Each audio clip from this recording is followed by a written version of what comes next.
Xin chào tất cả anh em. Thưa anh em, chiến sự căng thẳng giữa Nga và Ukraine đã bắt đầu vào trưa ngày hôm nay giờ Việt Nam, và tất cả các khu vực tất cả các khu vực biên giới giữa Nga và Ukraine đều phát ra tiếng súng, cũng như là đều bắt đầu súng đã nổ và máu đã chảy trên toàn bộ khu vực Ukraine. Và đó cũng là một cái điểm báo cho giá dầu, xăng dầu tăng cao và còn tăng cao nữa. Đó là khó khăn thách thức cho tất cả anh em sử dụng máy nông nghiệp, bởi vì giá xăng dầu tăng rất cao nhưng mà tiền thu thì vẫn vậy. Tiền trên một đầu sào hay là trên 1.000 mét vuông hay là trên 500 mét vuông thì cũng vậy thôi. Chính vì thế đó là một cái thách thức rất lớn cho anh em.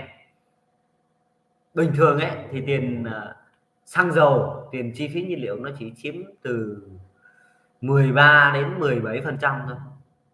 13 đến 17%, hoặc là từ 10 đến 17% cho cái câu chuyện về chi phí nhiên liệu của anh em, nhưng bây giờ nó phải chiếm đến 20-25% rồi. Và chúng ta dùng máy như thế nào để thoát khỏi và tránh được cái thách thức lớn là xăng dầu tăng cao, đặc biệt là giá dầu tăng cao. Anh em sử dụng máy nông nghiệp thì 100% là sử dụng nhiên liệu là dầu diesel. Dầu diesel bây giờ tăng cao lắm rồi, xăng tăng cao và vẫn sẽ còn vượt đỉnh, vượt nữa, bởi vì Nga đã chính thức tuyên chiến, chính thức vào Ukraine. Và anh cũng tin rằng là rất nhanh thôi Ukraine sẽ tan rã, và cũng hy vọng điều đó để cho nhân dân bớt khổ, nhân dân Ukraine bớt khổ, và cũng hy vọng nhân dân Ukraine sẽ trở về với đất mẹ Nga. Bởi vì theo truyền thống lịch sử thì Ukraine là một phần của Nga, và chắc rằng trước sau cũng vậy thôi. Và đặc biệt là những cái mà những người mà kém hiểu biết ở Ukraine đã gây ra, đó là công khai kéo đổ tượng Lenin. Ở Việt Nam chúng ta thì chả có ai là không biết đến Lenin cả. Lenin đó là vị lãnh tụ cách mạng, và nó là đường lối, đó là kim chỉ nam của Bác Hồ của chúng ta để giải phóng dân tộc Việt Nam. Và Lenin đó là một vị lãnh tụ vĩ đại của thế giới, và đã cứu, phải nói là đã giải thoát 1/2 thế giới tránh khỏi sự nô lệ và lệ thuộc của tư bản, cũng như là áp bức bóc lột. Thế mà sau 100 năm thì năm 2007, những cái người theo phương Tây của Ukraine, thật sự là theo phương Tây của Ukraine, đã công khai kéo đổ, phá vỡ, bẻ gãy, phá vỡ tượng Lenin. Và đó là một cái hành động mạnh cho rằng đó là thật sự ngu dốt. Bởi vì cho dù thế nào đi nữa mà nếu như mà anh bắn một mũi tên hoặc bắn một viên đạn vào lịch sử, vào cái sự bắn một viên đạn vô ơn vào lịch sử, vào những người mà đã có công tạo ra cái sự độc lập cho vực, cũng như là cái sự tự do cho tương lai, cho thế hệ sau, mà để bắn vào như thế thì chắc chắn bạn sẽ nhận được một đống bom đạn. Đó là điều đương nhiên, bởi vì ông Lenin ông chả có cái tội gì cả. Ông ấy chỉ có một điều duy nhất là ông làm tự do cho tất cả mọi người. Còn đương đại nhận những cái lời khích bác, rồi những cái sự kích động của quá nhiều thế lực không làm chủ được bản thân, mà đi kéo đổ tượng Lenin, rồi đi xa rời Nga, rồi đi phản bội đất mẹ Nga, rồi làm những cái việc mà không đáng làm. Mạnh Chính nghĩ đơn giản như vậy thôi. Ví dụ như mà không muốn cái tượng Lenin ở những cái tượng đài như thế nữa thì họp bàn với nhau thuê những cái xe cẩu có cái tải trọng lớn, siêu trường siêu trọng, cẩu xuống để ở một cái nơi gọi là công viên, một cái nơi gọi là lưu trữ những kỷ niệm, kỷ vật của quá khứ, của những vị anh hùng. Thì đâu có mất cái gì đâu, tự nhiên đi cắt đứt rồi kéo đổ làm gãy hết cả tay cả cổ của cái bức tượng ra thì ai mà sẽ tức. kể cả những cái người mà người ta có cái tư tưởng khác, người ta không có cái không hiểu biết hoặc không có cái tư tưởng về Lenin, thì thấy những cái bức tượng đã tồn tại hàng trăm năm như thế mà bị kéo đổ xuống, đập đầu xuống dưới đất, ai mà chịu được. Bởi vì người ta nói rồi, nếu một bức tượng bị đổ thì sẽ có những người dựng bức tượng đó lên, nhưng mà những bức tượng mà được cẩu xuống một cách đàng hoàng, xong đó để một nơi lưu trữ, đường nào chế độ cũng đã thay rồi.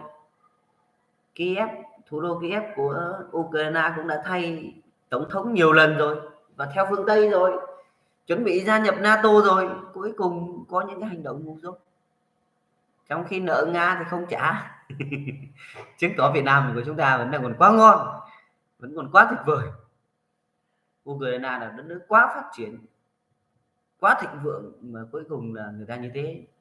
Nên là chúng ta sống ở đất nước Việt Nam chúng ta thì chúng ta sung sướng. Và đó là những cái lời tâm sự đầu tiên của Mạnh trong cái buổi phát trực tiếp ngày hôm nay. Một cái tiêu đề rất là nóng hổi, đó là chiến sự Nga và Ukraine làm giá xăng dầu tăng cao, và thách thức của anh em máy nông nghiệp là làm sao để dùng dầu nhiên liệu hiệu quả để tăng cái vẫn giữ nguyên được, quan trọng là cố gắng giữ được cái lợi nhuận trên một đầu sào.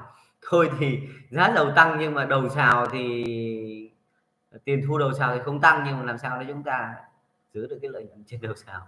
Thì thưa anh em là cái cách sử dụng cái máy móc của chúng ta sao cho nó tiết kiệm nhiên liệu mà nó vẫn đảm bảo được cái năng suất.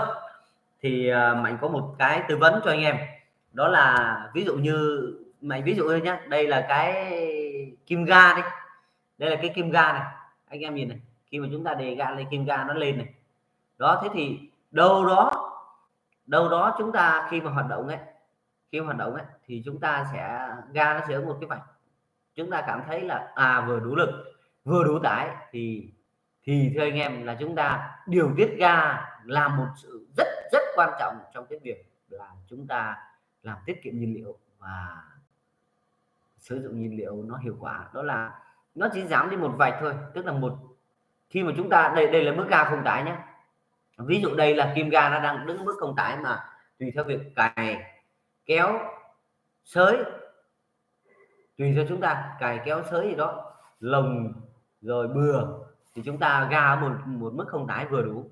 Và khi chúng ta đóng tải, tức là chúng ta đi ấy, chúng ta di chuyển làm việc ấy, thì nó chỉ tụt xuống 100 thôi, tụt bớt xuống 100. Cái có nghĩa là kim ga năng thế này là này là không tải nhé, chúng ta đóng tải một cái sới này hoặc là lồng hoặc là kéo cày gì đó, nó sẽ giảm xuống đúng một vạch, tức là 100 vòng trên phút, và nó giữ cái phong độ này.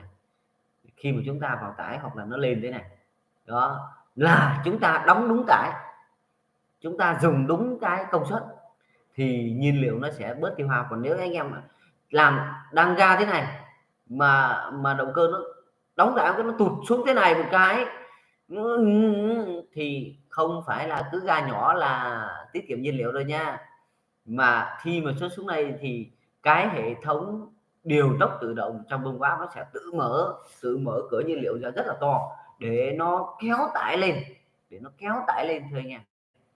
Đó là cái mà chúng ta cần hết sức lưu ý. Mình nói lại là khi mà chúng ta ga không tải đến đây thì đóng tải vào nó chỉ giảm đi 100 vòng trên phút thôi, một vạch thôi.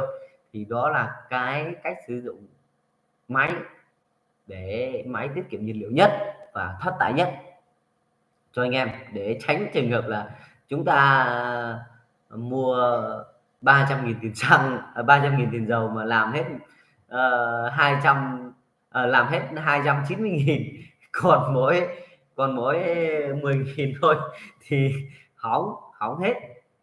Đó, tất nhiên không đến mức như thế đâu, bởi vì trong cái điều kiện bình thường thì tiền nhiên liệu nó chỉ đâu đó từ 10 đến 17% thôi. Còn trong cái điều kiện nhiên liệu đắt như thế này thì nó đến khoảng 20-25.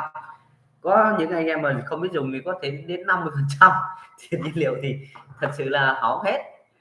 Đó, vậy là cho dù chiến sự của Nga và Ukraine nó cách xa chúng ta đến hàng nhiều nghìn cây số, nhưng mà nó ảnh hưởng trực tiếp đến chúng ta bởi cái giá cả nó sẽ tăng cao trong cái câu chuyện đó. Bởi vì Nga là một đế chế xăng dầu, Và ngoài ra là những anh em nào mà dùng máy Belarus thì cũng chuẩn bị xác định tinh thần, đó là Belarus cũng sẽ kéo theo vào cái cuộc chiến này, và phụ tùng mọi thứ nó cũng sẽ hơi căng của máy Belarus, nên là chúng ta cần bảo dưỡng gì thì chúng ta nên xử lý ngay đi trước khi những cái phụ tùng nó vẫn đang còn ở Việt Nam, nó còn rất là nhiều, thì cố gắng bảo dưỡng máy Belarus của chúng ta thật nhanh. Đó là những cái chia sẻ đầu video của mình, nó cũng hơi mang tính thời sự một tí, nhưng mà đó là những cái thứ cho dù nó là thời sự nhưng nó mang tính chân thật để anh em lường trước được cái câu chuyện, và đâu đó chúng ta cũng hy vọng rằng người dân Ukraine sẽ thoát qua chiến tranh rất là nhanh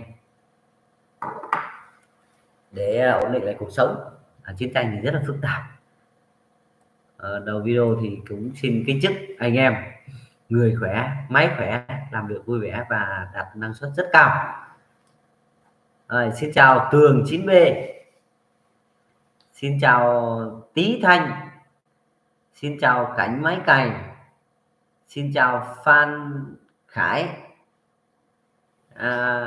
Thưa anh em là hôm nay ấy, ngày mai nếu anh em nào mà đang xem video này mà ở Nghệ An và gần cái khu vực Quỳ Hợp thì mời anh em chiều ngày mai đến huyện Quỳ Hợp để chúng ta để tham dự cái buổi trình diễn và trải nghiệm máy thực tế về máy John Deere 5055 và 5065E của John Deere cánh đồng vàng, và Mạnh cũng sẽ ở đó để giới thiệu về kỹ thuật của những cái máy đó để cho anh em nắm kỹ về thông tin kỹ thuật, cũng như là cùng với anh em để trải nghiệm những cái máy thực tế nó làm việc cày xới như thế nào ở trên đồng ruộng ở Quỳ Hợp, Nghệ An. Nếu anh em nào là những anh em ở Nghệ An, đặc biệt là Nghệ An, thì hãy bớt chút thời gian cũng như là dành chút thời gian để đến đó anh em giao lưu với nhau.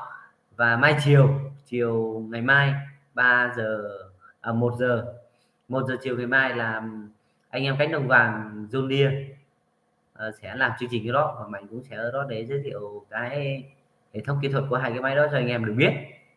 Rất hy vọng là những anh em nào mà ở Nghệ An thì nghe được cái thông tin này thì hãy liên hệ với số điện thoại của cánh đồng vàng là 0343 528 789 hoặc gọi ra số của Mạnh, nhắn cho Mạnh sẽ chỉ đường đi lối lại cho anh em để biết được cái vị trí của nó và đến tham dự cũng như là trải nghiệm máy thực tế. Rất cảm ơn anh em và xin chào Gia Hân Lê Nguyễn. Nếu cuộc chiến xảy ra lâu thì khả năng xăng dầu trên 50k trên 1 lít thì có khủng hoảng trầm trọng luôn. Thật ra là cuộc chiến mà xảy ra lâu ấy thì người dân sẽ là người gánh chịu rất nhiều cái thiệt hại, và cả nhân dân trên hầu khắp luôn, bởi vì Nga cũng như Ukraine là hai cái cường quốc nhiên liệu rất là lớn của thế giới, và cuộc chiến mà xảy ra lâu thì giá xăng dầu nó cũng sẽ bị ảnh hưởng rất là cao. Tất nhiên là Mạnh cũng hy vọng nó không đến 50k đâu, nhưng mà đâu đó nó cũng sẽ lên tầm cỡ cao đấy, xít soát 30k đấy, thì khủng hoảng nó sẽ trầm trọng hơn. Chính vì thế nhưng mà với Putin đại đế thì Mạnh nghĩ là cuộc chiến nó sẽ không dài, và với những cái tình trạng của những người lãnh đạo thân phương Tây của Ukraine thì cũng thật sự là cũng không lâu đâu. Mạnh nghĩ là không lâu đâu, kéo dài đến khoảng 1 tháng là Mạnh tin là Ukraine sẽ trở về với đất mẹ Nga, bởi vì lịch sử đã cho thấy là Ukraine là một phần không thể tách rời với Nga, không tách rời, gần như không tách rời với Nga. Đó là phần đất của người Nga, và người Nga thật ra ấy, cái điều quan trọng là người dân Ukraine nói tiếng Nga rất nhiều, tức là người Nga rất nhiều, nên là cái việc là Nga hóa thì trở lại thôi chứ cũng chả phải xâm lược gì đâu. Nói cái xâm lược thì nó cũng không thật sự đúng, mà không phải xâm lược cũng không đúng, nhưng mà cái gì nó cũng về cái đấy. Crimea của Nga cũng đã về Nga rồi, thì Ukraine trước sau thì cũng về thôi. Mà về Nga Mạnh nghĩ là nó sướng hơn, bởi vì là nó được độc lập tự do hơn, cũng là một đất nước cũng hòa chung vào một dòng máu của nhau thôi, chứ không phải là sự xâm lược giống như là ông Trung Quốc với ông Việt Nam ngày xưa, hay là ông Pháp với ông Việt Nam, hay là ông Mỹ với ông Việt Nam. Không phải, đó là hai cái văn hóa khác nhau, trong khi Nga với Ukraine văn hóa giống nhau, dùng cùng một thứ tiếng, mà cứ đứng ra cậy quẹ NATO với Mỹ, rồi khi mà Nga đánh thì chả lo mà đánh lại đi, rồi lại còn bay sang nước Mỹ nhờ vả này nọ. Bọn nó chỉ hứa thôi, họ hứa thôi, còn đánh thì lo mà giữ được đất nước mình đi, hay là giữ thì phải được lòng nhân dân. Nhưng mà mày nghĩ là cái đội lãnh đạo của Ukraine cũng chả được lòng nhân dân đâu, cũng chỉ chớp lấy vàng lấy kim cương để phán thôi. Cái bọn đấy nó chỉ phán thế thôi, nó chỉ nhanh tay, nó chớp thì nó phán sang Mỹ ngay mà. Mày tin là như thế, nó chưa đánh nó đã bay sang Mỹ, nó nhờ, nó cầu cầu cứu, nó quỳ gối, nó quỳ lạy, nó xin xỏ. Nói chung là mày thì về kỹ thuật thôi, nhưng mà đôi khi nó cũng, mình cũng nghiên cứu lịch sử và cũng rất thích lịch sử, nên là cũng tham gia những cái nghiên cứu những cái chuyện đó, thì thấy chả bền được đâu. Rồi, hy vọng là giá dầu sẽ tụt giảm nhanh chóng để anh em cùng nhau làm ăn kinh tế cho nó có lời cao, cho nó có thu nhập cao, chứ không thế này thì thu không đủ bù chi là hỏng á. Rồi, xin chào Tường 9B, gửi cho mình một lọc dầu thủy lực và một lọc nhớt nổ máy cày Kuta 2602.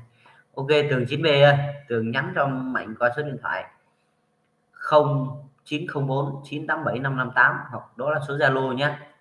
Số điện thoại của Mạnh là 0904 987 558 hoặc 0398 490 986.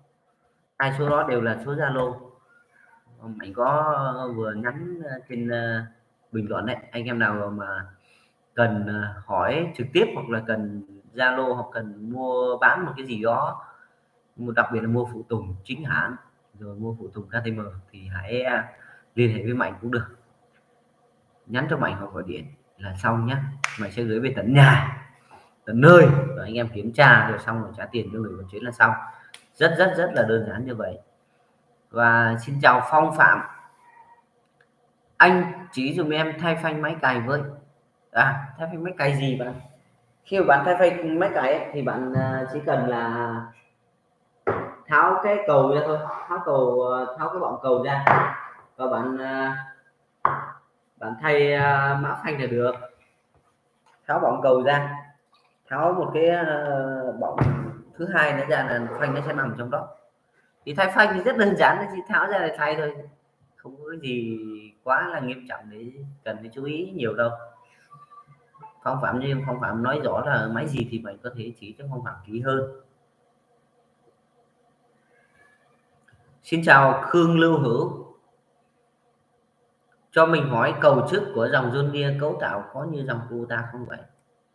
Khương Lưu Hữu ơi, cầu trước của John Deere thì cấu tạo khác của dòng Kubota, khác hơn nhiều. Và cầu trước của dòng John Deere thì có cái cấu tạo nó khỏe hơn, nó dễ tháo lắp hơn, đơn giản, và đặc biệt là các cái bánh răng, quả giữa bánh răng vành chậu vi sai to hơn của dòng Kubota.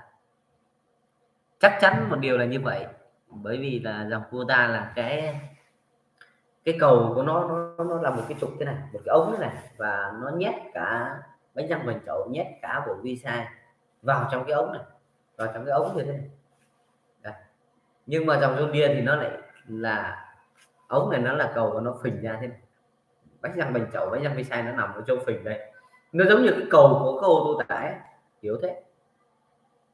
Bánh răng vành chậu nó nằm đây và nó lắp ghép thế này, đấy, nó phình ra thế này, mọi người cứ hiểu như thế này. Đây nó phình ra thế này, và bánh răng vành chậu, bánh răng vi sai nằm đây, thì cái kích thước của bánh răng nó to hơn, to hơn thì chắc chắn là chịu lực tốt hơn đó. Và kiểu như nó như vậy, như thế này, như thế này thì nó Mạnh đánh giá nó là cái, và nó tách thành hai nửa, nó tách thành nửa thế này. Còn cô ta thì một cái ống này nguyên thế này, và muốn tháo thì tháo hai bên, xong đóng dọc cái ống thế này, đóng dọc cái ống này. Đó, đóng dọc cái ống này thì nói chung là thay thế nó cũng hơi phức tạp, cũng như là cái độ lớn nó không lớn, vì nó nằm hết trong cái ống này rồi, nó đâu lớn được. Còn cái thằng Zodiac nó sẽ to này, nó cứ thành cái bọng thế này. Thì Mạnh đánh giá cái cầu của Zodiac, cầu trước của Zodiac là nó có cái độ bền cũng như cứng vững và hiệu quả hơn. Ngoài ra là cái việc bảo dưỡng, bảo trì nó dễ hơn của thằng Kubota. Khương Lưu nhá. Xin chào Quang Nguyễn. Ở Việt Nam không có máy Kubota 7100 hả anh? Chỉ có 567. Đúng rồi. 567 9. Xin chào Nguyễn Trường Trọng. Dầu thủy lực nóng lý do gì hả chú Mạnh?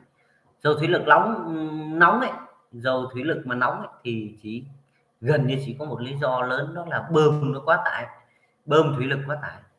Anh Nguyễn Trường Trọng nhé. Bơm thủy lực quá tải là van nó kẹt, hoặc là nó nâng lên cao quá mà chúng ta không biết, để nó luôn luôn quá áp, không xả áp được đấy. Xin chào Nam Thành. Bơm HT đang chạy. Mạnh xin phép là trả lời thêm của câu hỏi của Nguyễn Trường Trọng là dầu thủy lực nóng cũng có một lý do nữa là cái hệ thống thiết kế của hộp số, nó làm cho thiết kế của hộp số nó làm cho cái việc giải nhiệt nó kém, cũng như là các cái chi tiết bên trong nó tạo ra nhiệt khi mà chạy. Thế nhưng mà đó là do thiết kế thôi, còn chính thức mà nếu như mà nóng quá thì thường là do hệ thống làm mát nước thủy lực nếu có, và cái hệ thống bơm nó mang đến, bơm nó để áp ở cái trạng thái nghỉ cao quá, trạng thái hoạt động nhưng mà không không có tích tác dụng gì ấy. Hoạt động không tải ấy, thì nó để hơi cao, là nó làm cho nhất thủy lực nóng lên. Xin chào Nam Thành. Bơm HT đang chạy nặng tải kêu re re, không chạy sao vậy anh? Nếu như đang chạy nặng tải mà kêu nó không chạy là toang mất bơm HT rồi. Nam Thành ạ, cái này anh Nam Thành phải tháo cái bơm ra thôi, xem cái gì hỏng như thế nào thì mới có thể biết được. Chắc chắn là piston rồi, đuôi piston là sức lắm rồi. Còn anh nghĩ là nó kêu như thế này do nó thường là do nó thiếu nhất, thường là do nó thiếu nhất nhé anh Nam Thành nhé, anh kiểm tra kỹ xem thế nào. Rồi xin chào Toàn Bùi. Anh Mạnh năm nay bao nhiêu tuổi? Mà nói anh Toàn Bùi ơi, Mạnh năm nay mới có hơn 30 tuổi thôi. Hơn 30 tuổi thôi. Chính thức là Mạnh sinh năm 1986. Mạnh sinh năm 86 nhé, để cho anh em tiện xưng hô, đặc biệt là những người anh mà hơn tuổi của Mạnh có gọi điện cho Mạnh cứ anh Mạnh ơi, khi mà nói chuyện mãi rồi mới biết là anh ấy sinh năm bảy mấy. Bởi vì nghe qua điện thoại là không nhận ra giọng ai già giọng ai cứng được, ít lắm. Thế nên là anh em mà nhắn tin là một này, gọi điện là hai này, cho Mạnh nhớ xưng hô đúng để em Mạnh cũng tiện xưng hô rồi giao tiếp cho nó tự nhiên đàng hoàng. Chứ nhiều người biết Mạnh là sinh năm 86 rồi, anh sinh năm 76 rồi cứ anh là Mạnh này cứ nghĩ là ít tuổi hơn, nên là cũng cứ hung hăng lên lại gọi xưng anh thì dở, cực kỳ dở luôn. Anh này không muốn như thế, và tôn ti trật tự, không có thể là cao tuổi mà mình xưng ngang bạn bè hay mày tao hay là bạn bè thì ông tôi thì không được, anh là anh Nam Thành nhá, xin lỗi anh Toàn Bùi nha, bạn 95986. Rồi, để anh em tiền xưng hô. Xin chào anh Hoàng Đồng, máy cày Janma thay nhớt máy hãng Kubota được không? Được, Kubota thay Jan bán được mà thay Jan, nói chung là mạnh nghiên cứu rồi.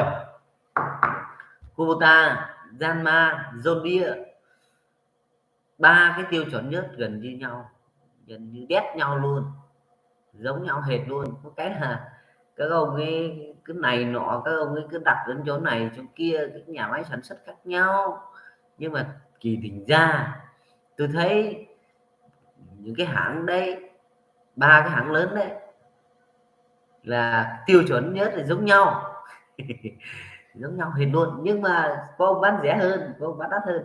Mày nói ví dụ thế này, ông Kubota thì nhớt giống John Deere, giống cực, tiêu chuẩn giống luôn, nhưng mà anh John Deere anh lại bán nhớt rẻ hơn. Anh em mà biết mà mua cái nhớt John Deere thì rẻ được ít tiền mà lại ngon lành, nhớt tiêu chuẩn luôn, nhớt John Deere chuẩn cực, mày mày thừa nhận luôn, nhớt John Deere chuẩn, nhưng mà người ta lại bán rẻ hơn. Cái kiểu thế. Thế nên là anh em nào mà mua nhớt ấy mà biết đường mà mua những cái nhớt tiêu chuẩn mà rẻ thì ngon. Và nếu như anh em nào mà cần Mạnh hỗ trợ trong cái chuyện mua nhớt John Deere chắc chắn rẻ hơn Kubota nhiều giá luôn. Đấy, mua một thùng 20 lít là anh em lãi được mấy trăm, đỡ được mấy trăm, là hoàn toàn có thể liên hệ với Mạnh. Đấy, hoàn toàn có thể liên hệ với Mạnh là Mạnh sẽ gửi cái nhớt John Deere cho anh em luôn, bởi vì Mạnh biết là những cái John Deere, nhớt John Deere nó chính hãng lắm, nhập từ nước ngoài luôn. Thế mà lại rẻ hơn, nên là nhiều, thật ra là có nhiều chuyện nó thị phi lắm về những cái đó, những cái nhớt nhau cứ tưởng là như thế là rẻ, như Kubota là ok, nhưng mà kỳ tình ra là anh ấy bán vẫn cao. Nhưng mà cao thì tất nhiên là nhớt tốt thì cao là đúng rồi, nhưng mà mình thấy là vẫn hơi cao. Đó, thì cao bởi vì là thật ra là cái giá mà người ta Kubota họ bán thì nó là cao, bán cho các đại lý đã cao, chứ không phải Mạnh không nói ý đây, Mạnh không nói đại lý bán cao, đại lý những cái loại nhớt nhau chả có đại lý nào bán cao, thật sự thôi, không có đại lý nào bán cao, bởi vì nhớt nhau nó không có lãi được mấy đâu, người ta không cần lãi gì nhiều đâu, chỉ có những đại lý bán thấp thì phải đề phòng, bán tự nhiên lại bán thấp quá, bán thấp có khi lại lãi cao bởi vì chưa chắc đã chuẩn. Cái kiểu như thế, những cái cửa hàng bán thấp chưa chắc lãi cao, chưa chắc đã chuẩn mà lại lãi cao, nhiều khi có khi mua 50.000 bán 150, dễ lắm. Và hy vọng là anh em sử dụng nhớt nó cũng có những cái sáng suốt để mua những cái nhớt chính hãng. Nhiều anh em hỏi Mạnh là dùng nhớt gì như thế nào, 68 được không, hay là các cái loại nhớt Castrol 15 W40 cho động cơ được không? Mà anh thường nói là được thì vẫn là được, nhưng mà phải mua cho chuẩn, bởi vì là nhớt tái chế rồi cái loại nhớt đều nhiều lắm, nhiều kinh khủng luôn. Nhớt dầu nhớt thì anh em thừa biết là bớt chân tay, thiếu dầu thiếu nhớt thì cả ngày cũng không xong. Đó, nên là chúng ta hết sức chú ý nhé.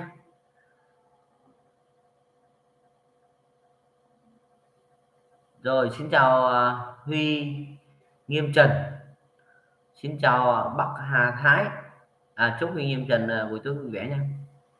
Bắc Hà Thái, Bắc Hà Thái là thông báo rút lại rồi. Xin chào Khương Lưu Hữu, đây là quả báo của Ukraine.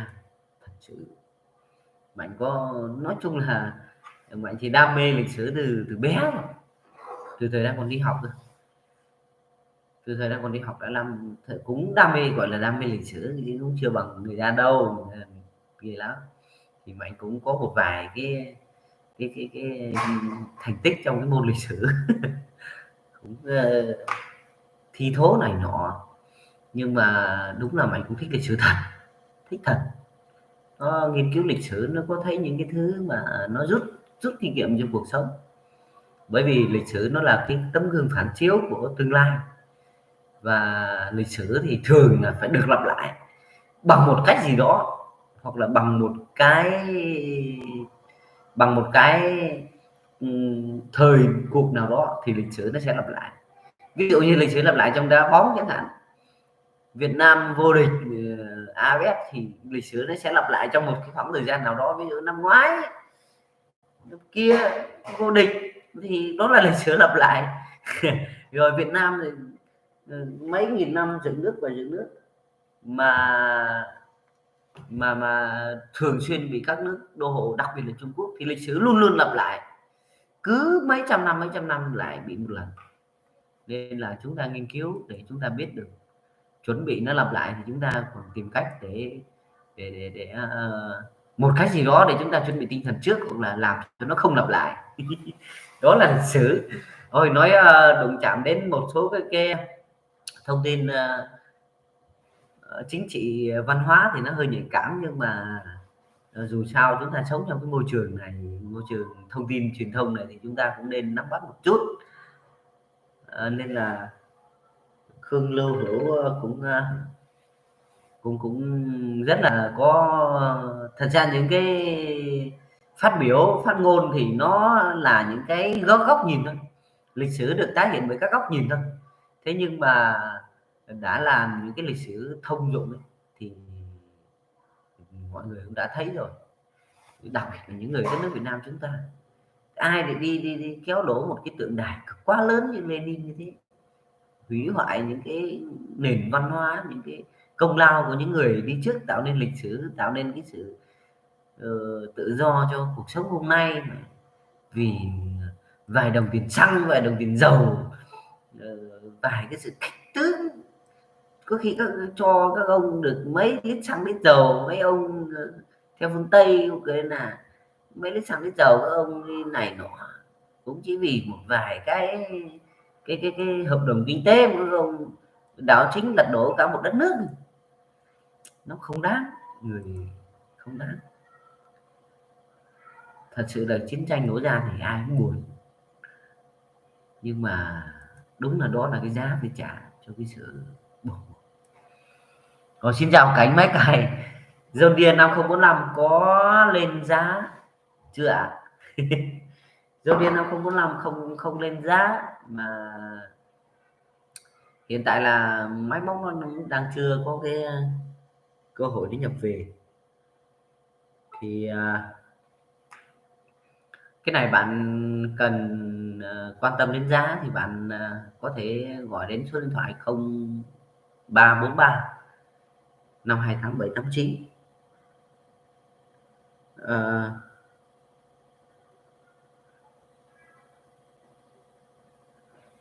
bạn gọi đến số điện thoại đó nhé, để được biết thêm cái chi tiết về giá cả.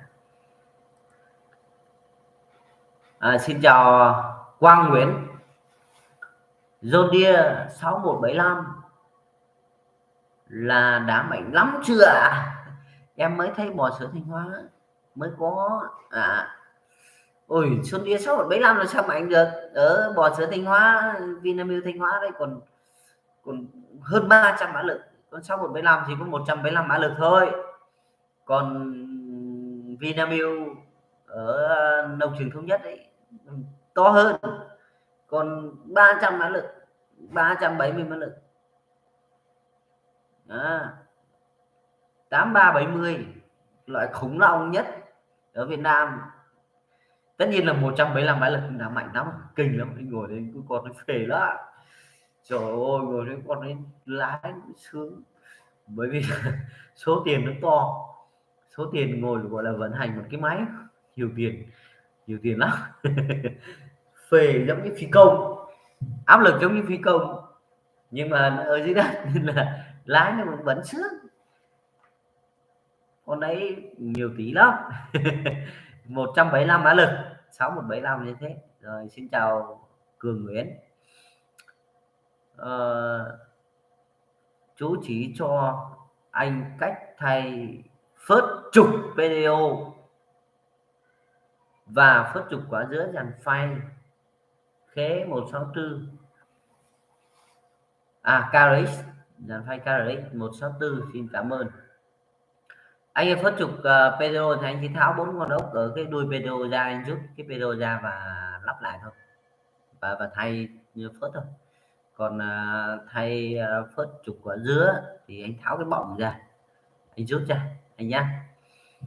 Anh tháo bọng hai bên này, anh rút ra, tháo giữa cái trục PDO ở trục quả dứa đầu cái dàn phay 164 ra là được anh nhá.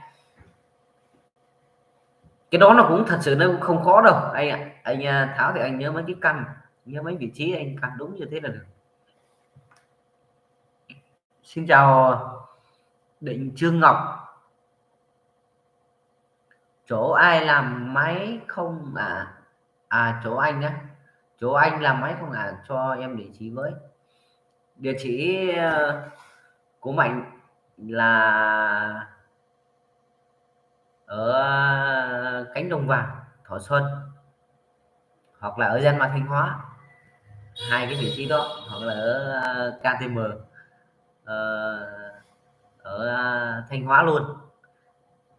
Còn ngoài ra kho thì ở khắp các nơi, kho phụ tùng ở khắp các nơi. Nên là Định Trương Ngọc ơi, nếu như mà bạn có muốn liên hệ với Mạnh để làm máy hay là gửi đồ đạc đến để phục hồi lại thì vui lòng liên hệ nhé, vui lòng liên hệ với số điện thoại của Mạnh nhé, hoặc Zalo để Mạnh có sắp xếp. Rồi, xin chào Cương Trần. Anh ơi, máy em L120 nhớt hộp số sao nó lại sang được bên nhớt máy nổ nhỉ?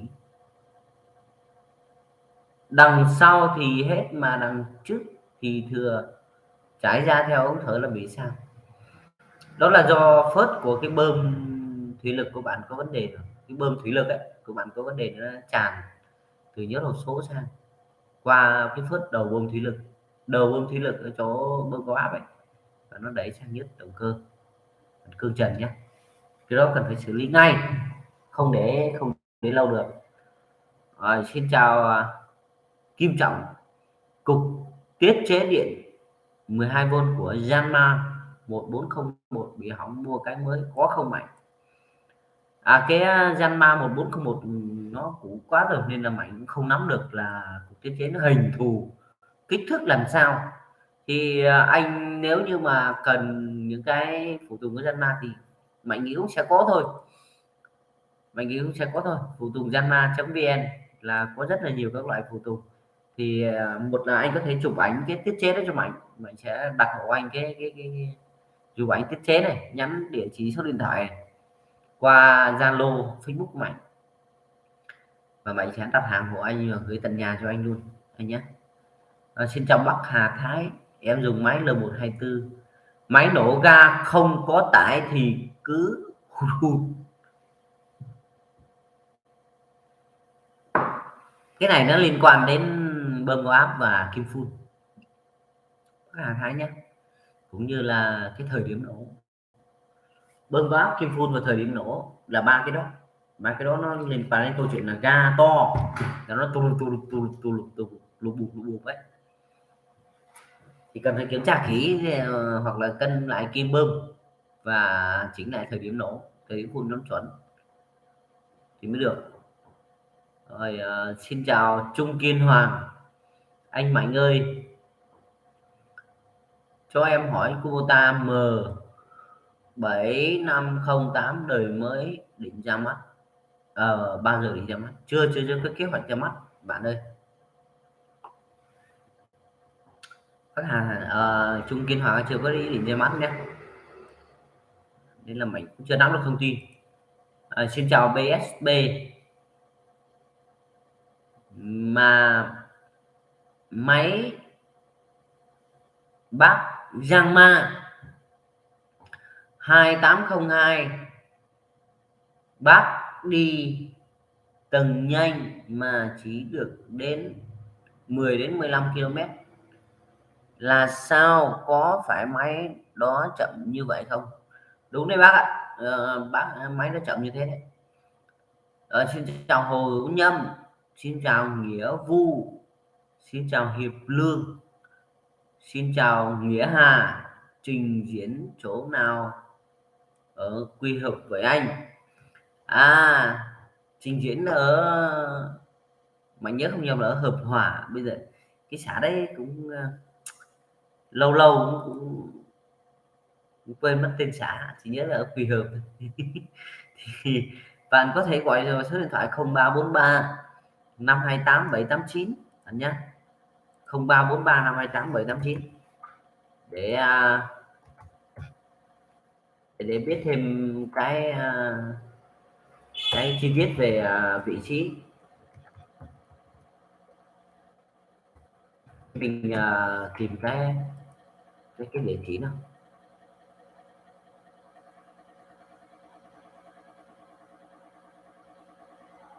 Ôi không không nhớ địa chỉ rồi. Chỉ nhớ chính xác là ở Quỳ Hợp. Nghĩa Hà ơi, Nghĩa Hà, hoặc là để lại số điện thoại nhá, để lại số điện thoại hoặc là gọi theo số điện thoại là 0343 528 789, hoặc số điện thoại của Mạnh là 0904 987 558. Nhắn tin cho Mạnh một cái, Mạnh sẽ điện lại và hướng dẫn bạn. Ngày mai Mạnh đến Quỳ Hợp buổi sáng và sẽ hướng dẫn bạn đến, vì chiều mai mới làm trình diễn cơ. Nghĩa Hà nhé. Nhớ đến nhá, lời mời trân trọng, đến anh em gặp nhau, nói chuyện và trải nghiệm thử máy một chút cho nó biết máy John Deere 5055 và 5065 nó làm việc có ăn thua hay không, và nó như thế nào. Ngồi kê đít lên ghế lái cho nó sướng. Rồi, xin chào Huy Nguyễn, chào anh Mạnh, chúc buổi tối vui vẻ, hôm nào có thời gian uống cà phê nha anh. Ok Huy ơi. Cảm ơn Huy rất là nhiều. Một người em đam mê máy móc và rất là nhiệt tình về kỹ thuật. Rồi, xin chào BSB, bác dùng máy lần đầu khi đi cày vào cửa nánh trước cứ quay ngang, chú tư vấn cho bác với. Khi đi cày vào cửa nánh trước cứ quay ngang. Bác cái câu vào cửa nánh trước là Mạnh không không hiểu được ý của bác là thế nào. Vào cửa nánh trước là sao nhỉ? Anh em Hào nếu như mà có hiểu được, có hiểu ý của bác thì vui lòng tư vấn giúp Mạnh nhé. Vì Mạnh không không hiểu là lần đầu khi đi cày vào cửa nánh trước, cái từ này là Mạnh không không hiểu rồi, cửa nánh trước là không hiểu nên là không dám trả lời bác được. Rồi, xin chào Phong Phạm, chỉ dùm em thay phanh máy cành 3202 thì tháo hai cái má tháo hai cái tháo cái đùi ra, tháo cái bọng đùi ra, xong tháo cái bọng tiếp theo là thấy cái má phanh là thay vào thôi, hết sức đơn giản, không có gì cả bạn nhé. Chỉ vậy thôi, làm cho nó sạch sẽ, bơm keo bề mặt cho nó sạch sẽ, giống như cái video Mạnh có hướng dẫn là được. Rồi, xin chào Hiệp Đông Bắc, máy mới 3 máy với 4 máy cùng công suất thì con nào đỉnh hơn về tiết kiệm anh? Nói về 3 máy và 4 máy cùng công suất ấy, thì mình thích 3 máy hơn, bởi vì một cái lẽ thường tình là 3 máy theo lý thuyết thì nó êm hơn, trên lý thuyết thì nó êm hơn, và đó là trên lý thuyết thôi. Còn trên thực tế thì chúng ta sẽ nghe cái tiếng nổ của 3 máy nó không đều bằng 4 máy, nhưng thực tế thì 3 máy nó sẽ tạo ra cái mô men xoắn cao hơn nếu cùng công suất, bởi vì là cái piston nó lớn hơn, và cái độ êm của nó, độ đồng đều của các góc chia độ trên máy 3 máy nó đều hơn thì nó sẽ tạo ra xung lực tốt hơn. Rồi 3 máy cái thiết kế động cơ nó đơn giản hơn là 4 máy, và nó không cần phải cái đối trọng chống rung. Trên máy ba máy ấy, thì người ta không có thiết kế hai cái trục cân bằng, nhưng trên máy bốn máy thì người ta sẽ cần cái trục cân bằng để nó cân bằng hơn. Chính vì thế nên máy bốn máy khi chúng ta khởi động nó thấy nó êm hơn, nó đỡ rung hơn, nhưng mà thực chất ra là bên trong nó có hai trục cân bằng thông lốc hai trục cân bằng, nhưng máy ba máy thì lại không có, nên là nó sẽ rung hơn đôi chút. Thế người ta mới nói là trên lý thuyết đó. Thế trên lý thuyết thì nó êm hơn rồi, nhưng mà trên thực tế bốn máy người ta thiết kế thêm cái trục chống rung thì nó phức tạp hơn một tí, thông lốc hơn, rồi nó làm cho cái máy nó êm hơn. Nên là mọi người cứ cảm nhận thấy rằng bốn máy nó êm hơn ba máy, nhưng mà thật ra là cùng một công suất thì ba máy nó sẽ tạo ra cái độ thoát tải, rồi nó tạo ra cái mô men xoắn là tốt hơn so với bốn máy. Thực tế là như thế, và cái thiết kế động cơ của nó cũng vững chãi hơn. Thì anh em cân nhắc nhé. Còn tất nhiên bốn máy nó vẫn tốt thôi, nó vẫn hay, nhưng mà Mạnh thì Mạnh vẫn thích là theo tính chất kỹ thuật, Mạnh vẫn thích ba máy trong cái khoảng trong cái khoảng cái công suất đâu đó 70 mã lực, 75 mã lực cũng vẫn là ba máy, thì trong cái khoảng công suất từ đó trở xuống thì nó sẽ hay, nó rất là hay đấy. Rồi đây là câu hỏi của bác BSB. Bác hỏi thêm chú, khi bác cày cần nâng hạ cứ kêu két két két, nâng một tí là không kêu nhưng chỉ một tí là kêu. Cái này cần nâng hạ của bác thì bác phải tra nhớt, tra mỡ vào, bơm mỡ vào cái trục nâng của cần nâng hạ thì nó khô thôi. Mạnh cháu nghĩ là nó khô thôi, nó khô cái nhớt, cái mỡ thôi, thì bác tra vào xem nó thế nào bác nhé. Rồi, xin chào Trần Xuân.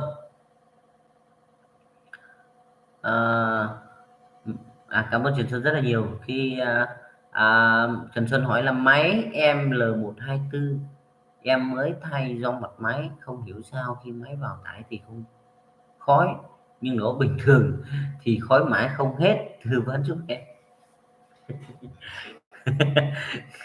Máy của người ta vào tải mới có khói, máy của ông lại vào tải thì lại không có khói, mà máy nổ bình thường thì lại khói không hết.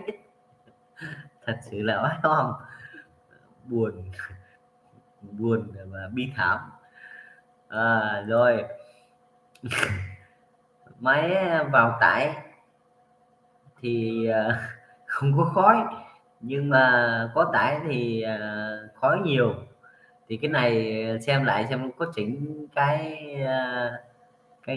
cô bơm có áp không, chỉnh cái nhiên liệu trong bơm có áp nhiều không. Thường là chỉnh nhiên liệu trong bơm có áp nhiều quá thì nó sẽ sinh ra cái hiện tượng là nổ không tải thì có khói, bởi vì không tải nó bị thừa nhiên liệu nhé. Chỉnh cái bơm có áp không đúng, các cái thước điều tốc, các cái vít điều tốc bơm có áp không đúng thì nó sinh ra cái trường hợp đó. Rồi hoặc là cái tầm nổ nó hơi muộn, hơi sớm. Tầm nổ nó hơi sớm thì bình thường nó vẫn có khói, nhưng mà có tải vào nó không có khói nữa. Thành ra có tải vào cái tải nó vào ấy thì cái lượng nhiên liệu cũng như là tỷ số nén, cái độ nén nó khác thì nó sẽ có khói. Chính xem lại cái thời điểm phun này, rồi điều tốc bơm nhiên liệu bạn nhá. Xin chào Sơn Trần. Sơn Trần thông báo mình giúp lại rồi. Đây rồi Sơn Trần, em muốn chạy một bên bánh lồng một bên bánh hơi thì có sao không? Sao bạn Sơn Trần lại có cái sở thích lạ lùng thế nhỉ? Nếu bạn chạy vào bên bánh lồng một bên bánh hơi thì Mạnh tin là không chạy được. Thật sự là tin là không chạy được, bởi vì một cái lý do đơn giản thế này. Hai cái bánh xe ấy, thì nó có vi sai, để khi mà một bánh nó hơi nặng thì bánh kia nó quay nhanh hơn, để bánh kia nó quay nhanh hơn thì đó gọi là vi sai. Ví dụ như khi chúng ta đang đi thẳng, chúng ta cua một góc thế này thì như cái bánh bên trong này sẽ quay chậm hơn, đúng không ạ? Khi chúng ta cua vòng này thì bánh trong này gần như là nó không quay nhiều, hoặc nó đứng lại nếu chúng ta cua gấp, chúng ta đạp hướng mà bánh này nó quay tít một khơi để nó quay ngoắt cái bánh, quay ngoắt cái xe lại, thì đó người ta gọi là vi sai. Vi sai để làm gì? Để truyền chuyển động trên hai bánh, nhưng mà khi một bánh mà nó có bị tác động lực thì nó sẽ đi chậm lại, còn bánh kia nó sẽ quay nhanh hơn. Thế bây giờ mà bạn này lắp một bên bánh lồng, một bên bánh lốp, thì điều đương nhiên là bánh lồng nó sẽ nặng hơn và nó sẽ bám đất mạnh hơn, thì bánh lồng nó đứng im trong khi bánh lốp nó vẫn quay. thì thường là bánh lồng nó sẽ hơi quay quay, còn bánh lốp thì nó quay tít một hơi. Nó sẽ thế này, nó sẽ thế này. Một bài đây là bánh lồng thì nó quay từ những bánh lốp nó quay rất là nhanh, thì nó sẽ làm cho bạn không lái được. Đi thì nó tung lông ca lông côm, nó không ra cái gì cả. Nên là Sơn Trần ơi, bạn nghĩ là lắp như thế là không khả thi rồi nha. Thì có thể là anh em cũng có thử xem là ông Mạnh ông nói có đúng không. Thì hy vọng là Mạnh thì luôn hy vọng nó đi được để cho anh em có thể dùng được nhiều các cái công việc khác nhau, môi trường khác nhau, nhưng mà Mạnh tin là nó không đi được đâu, vì bánh lồng nó sẽ bám đất tốt hơn và nó sẽ nặng. Từ đó là nó qua cái hệ thống vi sai nó sẽ làm cho bánh lốp nó quay tít một hơi, bánh lồng thì nó không chịu đi, bánh lốp nó vẫn cứ quay tít nha. Sơn Trần nhé, cảm ơn Sơn Trần có một cái câu hỏi rất thú vị. Rồi, xin chào Tí Thanh. Em đang muốn mua con máy cày mà đang phân vân giữa Kubota L124 và L126 khác nhau thế nào? Thôi bạn mua L126 đi, L126 to hơn thì làm ruộng lầy lội nó sướng hơn, cũng như là làm nó phù hợp với cái công suất của nó hơn nha, chỉ là to hơn nhỏ hơn thôi. Xin chào Hoàng Hà, anh biết chỗ nào ra lòng máy cày ở Thanh Hóa chỉ dùm em. Bạn xuống chỗ Hợp Lực nhé, bạn xuống chỗ gần bệnh viện Hợp Lực ấy, có mấy cơ sở luôn, Quang Việt rồi tới Sài Gòn rồi Việt Quang rồi cái gì đó nhiều lắm, gần chỗ bên phía của bệnh viện Hợp Lực ấy. Trước khi đến cổng bệnh viện Hợp Lực là có một mớ luôn, có một hội luôn.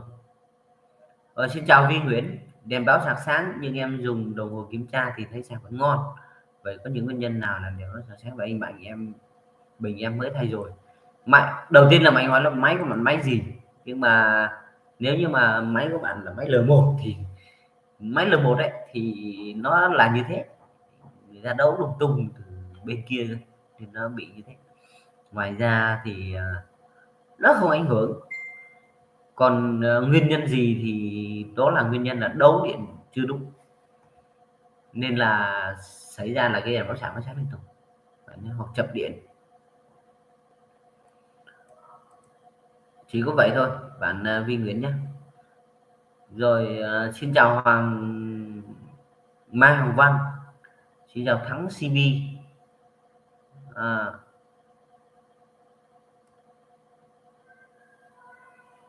Xin chào Đức Hiền Lê, máy em lội qua suối nước vào động cơ tắt máy, em vệ sinh lại động cơ thay nhớt máy chạy rất yếu ra khói trắng. Thông báo với bạn là hỏng máy rồi,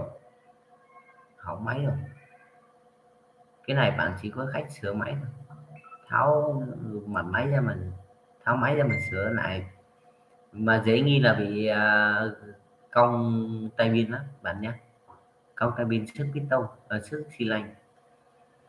Xin chào Kiều Văn, Mạnh ơi để cho anh một gioăng cao su piston hộp rửa máy L126 với. Cái đó em không có anh ơi. Xin chào Thực Nguyễn Văn, chú Mạnh cho anh hỏi anh có máy cày 6010 SU thay phớt nâng hạ dàn phai có khó không? Phớt nâng hạ dàn phai thì anh phải tháo cả toàn bộ cái hộp rùa ra, tất nhiên là cũng không khó đâu, nhưng mà anh cần phải đánh dấu các cái vị trí tháo lắp cho nó cẩn thận. Khi mà chúng ta tháo lắp cái hộp rùa đấy nó liên quan đến các cái điều chỉnh thủy lực, có vậy thôi anh nhá. Và bơm keo cho nó sạch, cạo rong cho nó sạch sẽ, cạo mặt cho nó sạch sẽ và bơm keo cho chuẩn thì lắp vào nó ok. Xin chào Thực Nguyễn Văn, Chú Mạnh cho anh hỏi anh có máy cày vừa trả lời. Xin chào Văn Diệu Thái. Mạnh ơi cho anh hỏi máy cày Kubota L122 và 2202 DT dòng nào tốt hơn? Nói chung là Mạnh thì Mạnh thích L122 bởi vì nó linh hoạt hơn, còn dòng nào tốt hơn thì Mạnh không so sánh được. Xin chào Đình Chiến. Nhớt động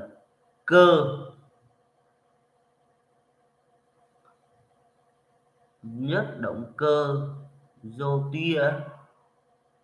Nhớt động cơ rô tia là cái gì? John Deere. Nhớt động cơ John Deere bao nhiêu tiền một thùng?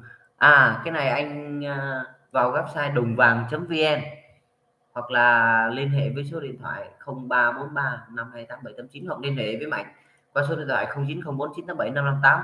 Tại cái thời điểm này thì Mạnh không nhớ được, nhưng mà chắc chắn là nó có rẻ hơn so với máy Kubota. Xin chào so nhất Kubota. Xin chào Thái Văn, máy cày Kubota 5018 và máy cày Kubota 6040 em mua được 2 năm rồi, thấy két nước làm mát màu xanh bị hơi giật thì châm nước gì tốt nhất? Và cái tà ong hả anh? Châm nhớt xin lỗi là két nước thì châm nước lọc, hoặc là nước gọi là nước cất ấy. Nước lọc đấy, nước lọc ở trong cái máy RO là tốt nhất, có vậy thôi bạn nhé, không phải lo châm cái nước gì khác đâu. Xin chào Hành Trịnh. Hành Trịnh nói máy em Mitsubishi MT63 lái gì đó thì chưa biết. Thắng CB. Chào anh Mạnh, em đang lái con Yanmar FX 435, em thấy sao em đi đường ga ít thì nó hay ra khói, khi vào cày rồi tăng ga to lên nó lại thấy ít khói hơn. Cái này nếu như mà là khói màu hơi phớt đen thì Mạnh nghĩ là cũng có thể cái kim phun nó bị bẩn, bạn nhé. Hoặc là bạn có thể vệ sinh lại lọc gió rồi căn lại cái xung bát xem là nó có ổn không, loanh quanh cái đó thôi bạn nhé. Rồi xin chào Ghi Nguyễn. Xin chào Hành Trịnh. Máy Mitsubishi MT63 đánh lái kêu o, càng chạy nóng càng kêu to. Mình nghĩ là nó thiếu nhớt hoặc tắc lọc. Anh Hành Trịnh nhá, xem lại cái lọc và nhớt hộp số xem thế nào. Xin chào Sọt Rác Cảm Xúc. Anh Mạnh ơi cho em hỏi tại sao Solenoid 4018 lại bị ra dầu ở cái vòi cao su ấy vậy? Cái solenoid đó nó có vấn đề rồi, nó bị thủng nó bị thủng hỏng cái gioăng cao su rồi, nên là nó ngấm dầu ngấm nhớt từ trong ra, ngấm ngược ra, sắp hỏng. Cái đó bạn phải chuẩn bị sơ cua đi là vừa. Xin chào Huy Phúc, anh Mạnh cho hỏi máy 5018 làm có mùi khét khét ở bô xả là sao? Mùi khét khét ở bô xả, mùi khét khét ở bô xả thì thường là đốt nhớt thôi, đốt nhớt thôi. Có nhớt tức là cũng có vấn đề đấy, bạn Huy Phúc có vấn đề về hơi đấy, thì phải hết sức cẩn thận thay nhớt đi xem thế nào nhé. Xin chào Tướng Nguyễn, chào anh Mạnh, anh cho em hỏi máy em L1245 đi làm cả ngày nhiệt độ lên có khoảng 70 độ C có ảnh hưởng gì không? Quá ok bạn nhé, Tướng Nguyễn nhé, ok rất tốt. Bác viết sai, khi vào cua bánh trước cứ quay ngang, chú chỉ cho bác với. Vào cua bánh trước cứ quay ngang, khi vào cua thì bác nên là nếu như mà bác dẫm hướng ấy thì bác phải tắt cầu trước đi, ngắt cái chuyển động cầu trước đi thì bánh trước của bác nó mới quay, nó mới ngọt được, nó mới trượt ngọt được. Còn nếu như bác vẫn bỏ cầu trước thì nó sẽ bị trượt, nó quay ngang đấy đó nhé. Bác vẫn đóng cầu trước thì bác cua nó sẽ khó ngọt hơn.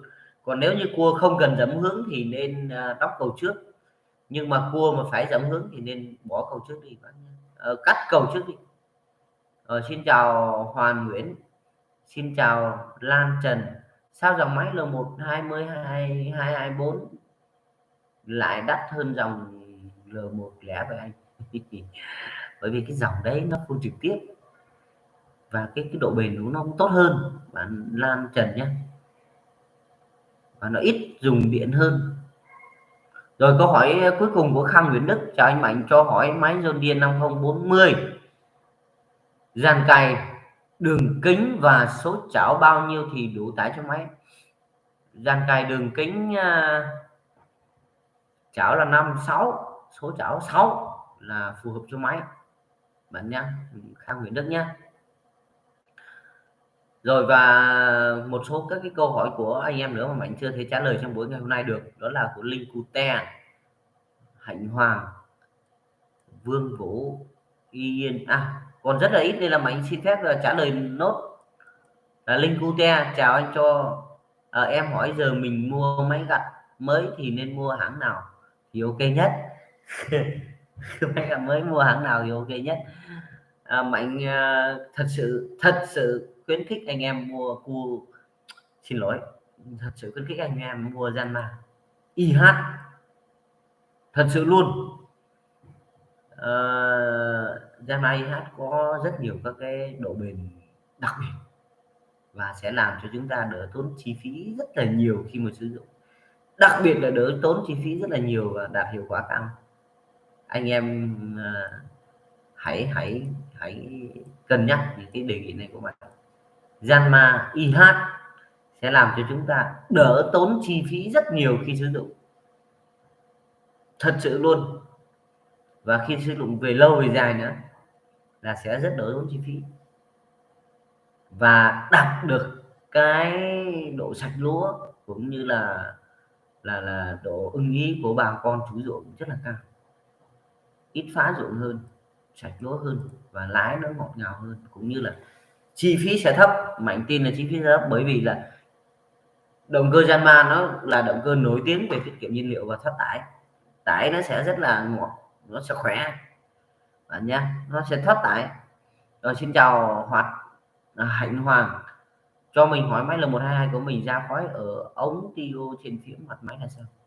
Ra khói nhiều, nếu như mà có khói, có màu khói rồi thì nó hơi kém. Anh Hạnh Hoàng nhé. Xin chào anh Vương Vũ. Chào anh Vương Vũ, lâu lắm mới gặp anh Vương Vũ. Rất cảm ơn anh vì sự trân trọng mà anh dành cho cá nhân Mạnh.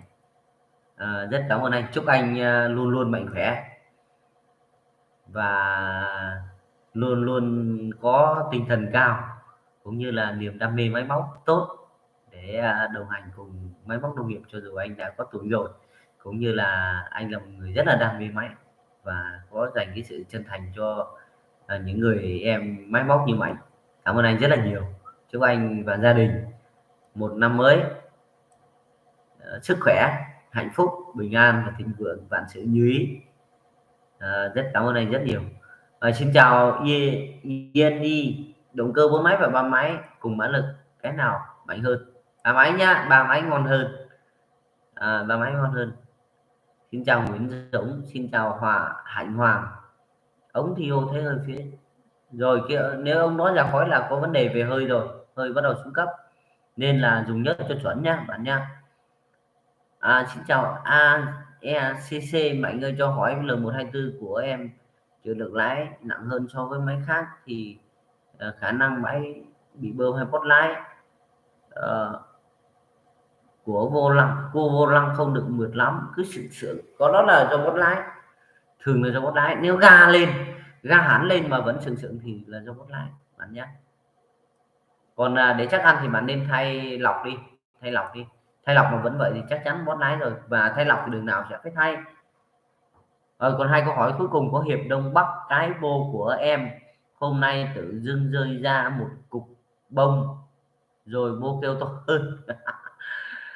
Nó bị thủng rồi. Hiệp Đông Bắc nhá. Trên dạo Ngọc Nguyễn, xin chào anh Mạnh, em hỏi cùng 18 HP 2 máy và 3 máy thì dòng nào tốt hơn?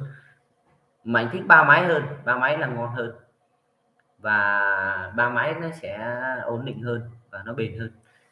Rồi đó là những cái câu hỏi và các cái tư vấn mạnh của ngày hôm nay cho anh em, và hy vọng là những cái tư vấn đó sẽ giúp cho anh em có những cái nhìn cụ thể hơn, hiểu biết cụ thể hơn về máy móc nông nghiệp, và đặc biệt là tự sửa được máy của mình. Đó là một điều mà rất là vui khi mà anh em, những người anh em mà sau khi được mình tư vấn, rồi sau khi tự tìm hiểu, rồi sau khi mà tự tin thao máy của mình ra bằng những cái tài liệu máy móc Kubota, Yanmar, John Deere của Mạnh gửi đến anh em, thì đã thông báo cho Mạnh là tự sửa được máy rồi, hay là làm được máy tốt hơn, thì đó là một niềm vui mà không biết mô tả thế nào.